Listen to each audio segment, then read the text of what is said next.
Hi friends, Knife Detector here.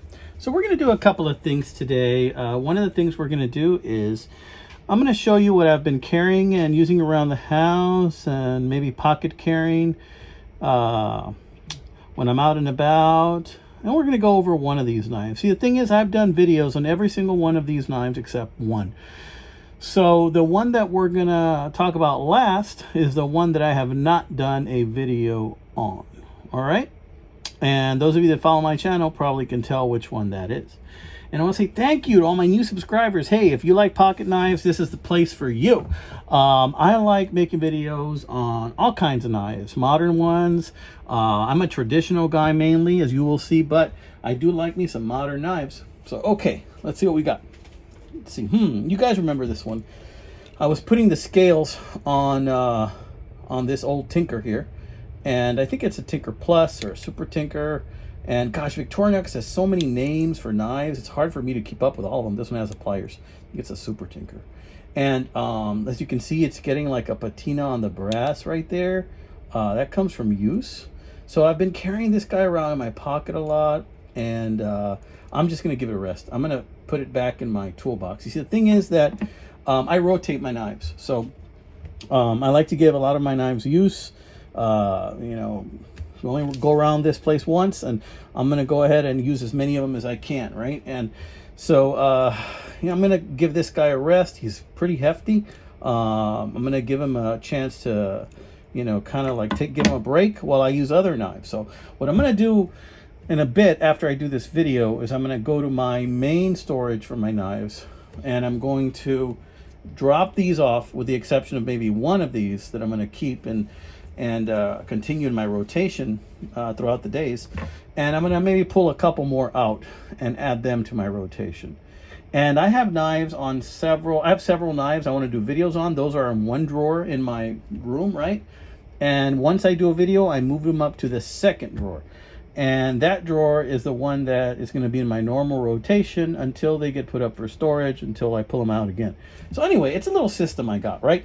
So these have all been in my normal rotation for a while, except one of them that I'm going to talk about a little bit. So now it's time for them to go back to storage to make room for more that are going to be in my normal rotation. Okay, so I talked to you about this one, right? Let's put this one back down. Check out this one. One of my older videos on this one, this is a Catarugas, okay? And check this out. Somebody loved this knife so much that they did a repair that looks like JB Weld on it because they wanted to keep using it. They did a pretty decent job of a JB Weld repair. Look how wide the base of that blade is, right? And it's Catarugas. And the main blade is like, has kind of a sheep foot pattern. Really nice. And this is a split back. Look how far that split back goes. This is just one of my favorite knives, right? And I got this in a flea market in Brownsville, Texas. I think I paid like 20 bucks for it. I think I got it. I can't remember how much I paid. It's been too long, but I think it was 20, 25 bucks. And I think it was a good deal, even in its damaged form, because this is a rare one. And I really like this one, especially because it's a split back. Man, look how that narrows down. Real sweet. Okay, so yeah, that's going back. This guy, man, I got this for a song, man, on eBay. I can't remember exactly how much I paid. Had a crack right there, and I kind of fused it with some Gorilla Glue clear glue. Man, that Gorilla Glue clear glue is like just like resin when it dries. And I cleaned it and smoothed it out, and you can still see the crack, but it's pretty much sealed. And look at that. This is an old teardrop. And let's see, what brand was this thing? I can't even remember. Can you see it? Because I can't. Let's see. Man, I keep forgetting to bring my glasses. Syracuse Knife Company. Oh, this is an older one. Can't remember what time period this is from. I want to say that it's from maybe the 40s. But yeah, there you see another little tiny crack. Might have sealed that one too. I don't remember. But yeah, okay. So let's keep looking, y'all. Let's keep looking. And now, you guys, I did this one recently. This is a Sheffield, England knife. And I haven't been putting this in my pocket to take it places because I don't want to drop it and chip the really nice, you know, antler that they use here. The stag is just super nice. I don't want to mess it up because this is already old. I mean, this is a knife that should already be retired for all intents and purposes. This one has done its time. It needs to be retired. So this is about 100 years old. So yeah, I'm going to retire this bad boy. And look at that. Look at that old patina on there. So I'm going to retire this bad boy, and we are going to put that in main storage, right? And here we have, what is this? An old backpacker. Of course, you know this isn't original equipment. But yeah, it's an old backpacker. It's a really great knife to have. This one has a dent in it. Funny story, when I did a video for this thing, I threw it at a tree stump just to stick it in, and then once it stuck in, it wobbled a bit, and that's where that bend came in. And then I tried to straighten it out a little bit, and I think I got it mostly straight, but you can still see kind of the dent there. So yeah, I abuse this bad boy. So you know, I don't mind using him. And this guy's not going to win any beauty contests. He's got some issues, right? The toothpick is like so far wedged in there that you can't get it out. You need to remove the scales to get it out. And of course the tweezers are still in there. So this guy has seen some heavy duty stuff, and he's just a daily carry, something to throw in your pocket that you don't mind dropping, something to use and abuse, right? Okay. And this Gutman, you know, I made this sheath a long time ago, and this is just pieced together from some different pieces of leather I had that I used for it, right? But it's because this is so darn big. This Gutman is a huge, looks like a 6-inch Stockman, right? And I love this thing because the sheep's foot on this, or this is actually the spay blade. Look at that huge spay blade. Just to put things in perspective, you know, this is the Victorinox, you know, that's a spay blade. I mean, this thing is huge. I mean, I love this thing, and I would just slip this in my pocket, my back pocket. Look at the sheep's foot on that thing, man. You know, as I look at these, I'm like, you know what? Maybe I'm not done carrying these. Maybe I'm just going to carry them a bit longer. Yeah, again, let's take a look at the Wenger, and that's the sheep's foot. The sheep foot is almost as big as the entire Wenger knife, okay? It's almost as big as a whole backpacker. So yeah, these Gutman knives were pretty good. I think they came out in the 70s or so. And this one's made out of black horn. As you can see some of the striations in there. And sometimes the horn has like microscopic insects that eat away at it. And this is how I got this one. I traded for this one to my friend Robert from Bluegrass Bushcraft. And, you know, I do like it a lot. And the thing is, I do carry it. I tried to sand some of those spots that have been eaten away by bugs. But, I mean, this is just a really cool, large Stockman. It's like a 6-inch Stockman. I'm gonna get out of breath just talking about how excited I am. You know, Stockman is one of those pattern knives that I like almost as much as the Buck 112. Look at that badge, right? And also want to let you know, I have some videos coming up, and there's gonna be like a streak of videos that I'm gonna do that are gonna be just, you know, every time I do a video, it's gonna be on a Stockman knife. GCC Gutman something something something Italy. Yeah, sweet.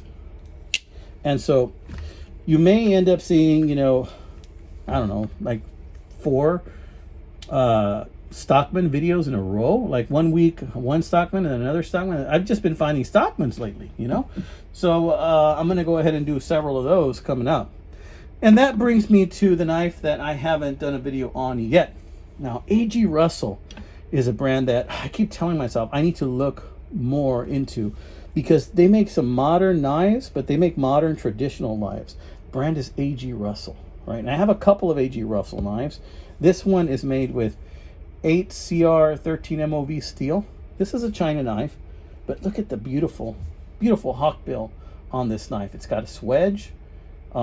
It's got that beautiful curve where it almost could be a sheep's foot, but it's just got like a slight curve on the end. It's gorgeous, right? And the thing about this knife is that it also has a nail nick. So, and it's a lockback. So most hawk bill knives that you're going to see, they are not lockbacks. You know, this is a mid lockback, right? You can just pull them open like this, but this knife has a lockback, so it locks in place. It's not a slip joint. And here's the thing.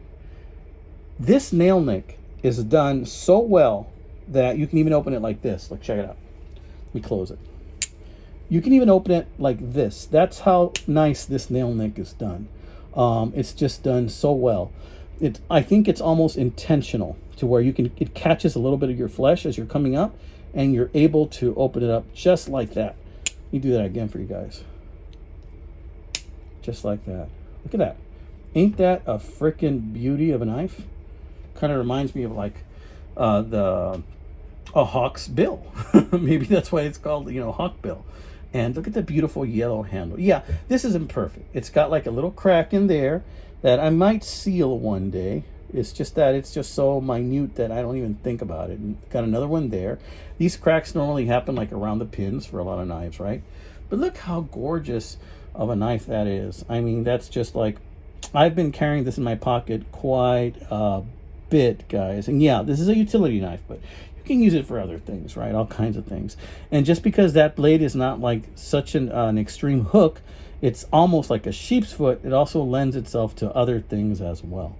I added this little leather tie down here just to kind of, you know, make it easier to pull out of my pocket. But this is a beauty of a knife. I forgot exactly if this had a code. Look how clean it is. If it had a code on it. I have been sitting on this one for friggin' a year almost, and I haven't shown it to you. That's how stingy I've been, right? But it's just a gorgeous, gorgeous knife. And I wanted to share it with you because I'm going to start carrying it more. It is moving up in my rotation. Look how dirty it is. I think that's from carrying it in my pocket recently. I am moving it up in my rotation, guys. So what that means is that I'm going to be carrying this probably more frequently until it goes to my main storage and I pull out some other ones. But I wanted to show it to you guys first. So what do you think? Mostly stainless steel construction and liners and lock and spring and all that, but real super duper clean. What do you think? Tell me what you think, amigos. Tell me what you think. All right, I'm going to let you guys go. Hey, check out my playlists. Do me a favor. Check out my playlist. Go to my playlist. Come on, get my numbers up. Check out my playlist. And just set it on play and forget it. And watch all of the ads. Watch them all, guys. All right, take care. Have a wonderful weekend, amigos.